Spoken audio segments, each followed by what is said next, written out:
Hello again everyone, Thomas Pollock here from Profile Tree and how to edit films using Premiere Pro CC. And this time we're looking at a more comprehensive look at color correction, color grading, masking, how to fix certain problems in your image such as too much grain or underexposure or overexposure. And there is only so much you can do, but this is how you can do the best you can to get your image as cool as it can look. And we'll also look at cinematic looks, which, a lot of people think is just automatically desaturated, or whatever, putting crop marks. So we're going to look at all that today, and hopefully we can get it through and not have this go on for a long, long time. So let's just get started. So what I would like to do is just start where we left off in the last episode when we were talking about masking. And I'll go back over here to my mask, and so we'll not focus on the black and white. Yeah, we'll use the black and white one as the example since it is so extreme. So I have animated my mask already. Okay, so I'm going to remove all of those except for the first one. So that's where I have my starting point. What you're able to do in Premiere is let that track itself. So if I hit that, you can see that it's trying to select the subject that I'm on, and it's doing a pretty damn good job. But sometimes it probably won't. It can get confused. It can wander off and start trying to select different parts of the image. But as you can see, it's quite consistent at following the subject that's moving. There you can see it's went off a little bit to the side, and that is why this is sometimes not perfect to use. So a way around that, I think, usually that makes that a little bit better is to track backwards. So you can still do some keyframes yourself and then start moving it backwards. And you can hit that frame by frame or animate it like that itself. And it's simple as that. It just animates, and you can see it's working a lot better now, but obviously here it's not hitting the bottom as much as it should, but that's because I didn't drag that to the bottom. But you'll see the result of that now, and that did that stuff. And this can be quite handy if you have a very simple image and you want to track it and correct it very quickly. So yeah, that's what you can do. So another thing I'll look at is the AQL Secondary thing in the Lumetri color, because I didn't cover it that much. Okay, so looking at the AQL Secondary, we have all these options. You've got red, you've got your greens, and if you select those, it tries to select in your image what is the range. And you can tweak it a bit like that, and where it's hitting white, you can see where it's affecting. So if I create that narrow, I can make it ease in to the specific color, and you can just see how that's working. So I'm wanting to play with the greens. As you can see, it actually considers the face quite green. So I'm going to do that. And this way it's not selecting his face as much. So, and then you can change the saturation level of that too. Is it going to pick the more saturated parts of the frame or the saturated parts? And then you got light. So is it going to pick the darker parts or the lighter parts? So as you can see, what that's doing is affecting, and you're able to make that ease in so it's not as harsh. So as you can see now, everything but his face, it's even selecting his hair a little bit now. Down here is where you're able to start playing with it. You can denoise it, which is good if parts of your frame are grainy. You can blur it, but as you can see, the result is quite subtle.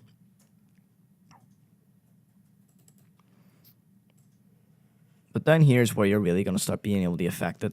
And you can see that is completely changing the color. So if I do that, you can see that really does bring out good skin tones and stuff like that. And you're able to change the temperature of it. And that is a little more natural looking.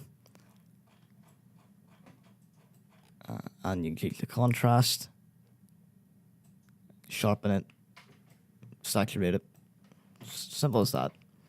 Well, it's not simple. It's a little bit more complicated. It's a lot more fiddling about, and it's really something that you have to start figuring out by playing with it yourself and adjusting things. There's also the level of brightness and darkness there.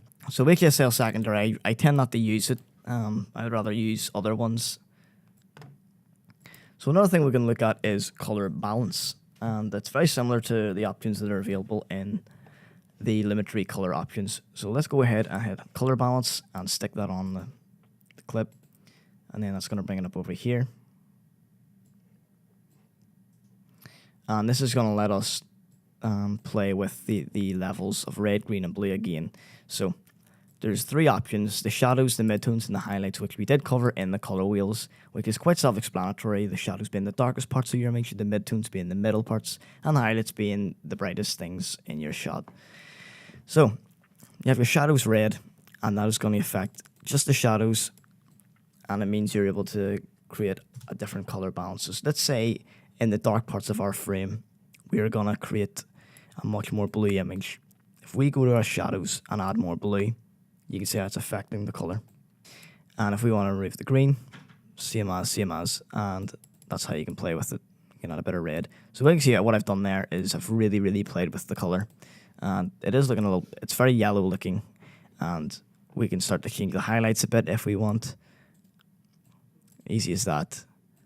So this is really handy as well. And again, you can add masks.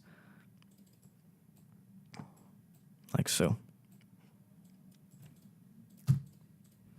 So another good thing to look at, I suppose, is going to be removing grain and noise in your image, which is very common when you're starting out your earlier films and you're using higher ISOs and you're in bad lighting situations and you just need to try and fix your image the best. And there is a quality degradation at times with noise reduction with the built-in one for Premiere, but it's still very good. There are better ones to denoise your shots.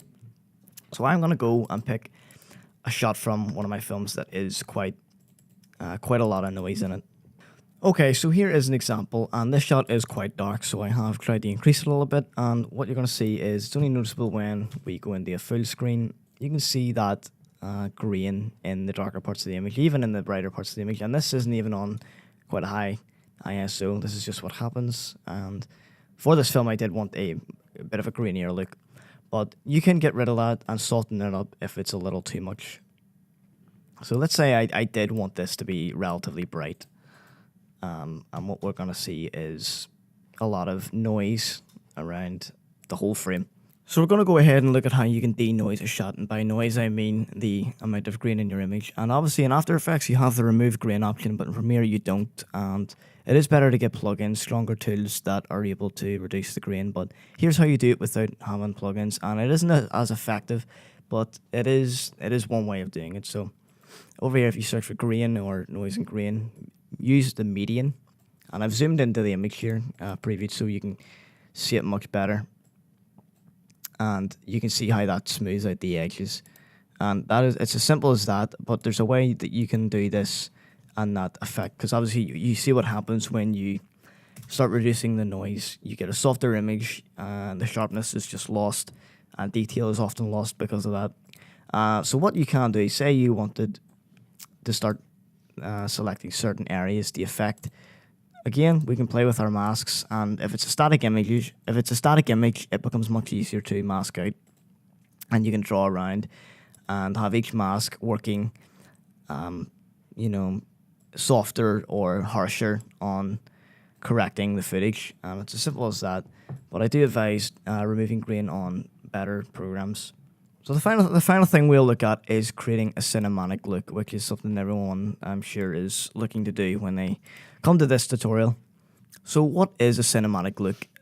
That can be quite subjective, and I guess it depends on the way you shoot it and the way you light it and what kind of tone you're going for. Are you wanting to go for a very low saturated look? Are you trying to make something very vibrant? Really does depend.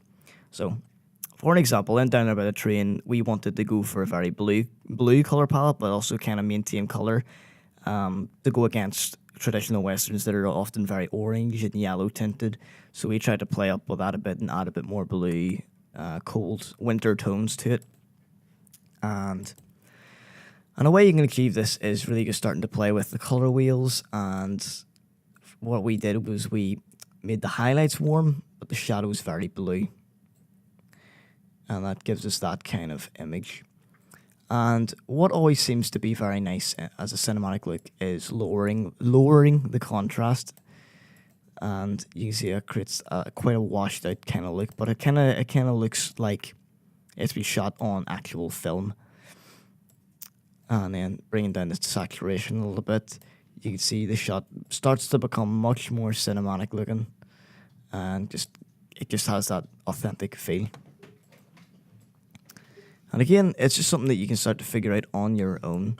And sometimes the creative inputs are quite handy to start previewing certain kind of looks. And you can use your adjustment layers again to start layering on top of these. So you see what can be done with some simple tweaking to get a cinematic look. And it really does depend on what you are going for.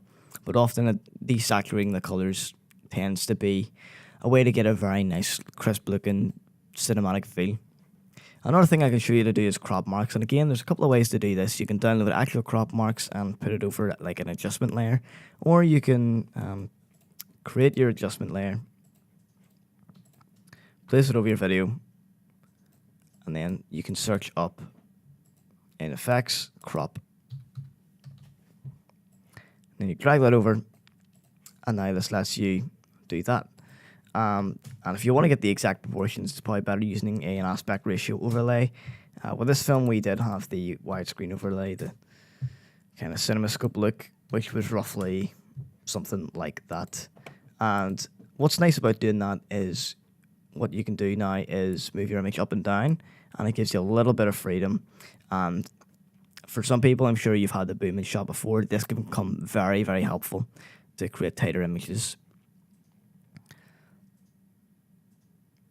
And you can frame this however you want, you know, get a bit of a hat in as well. So that's how that works.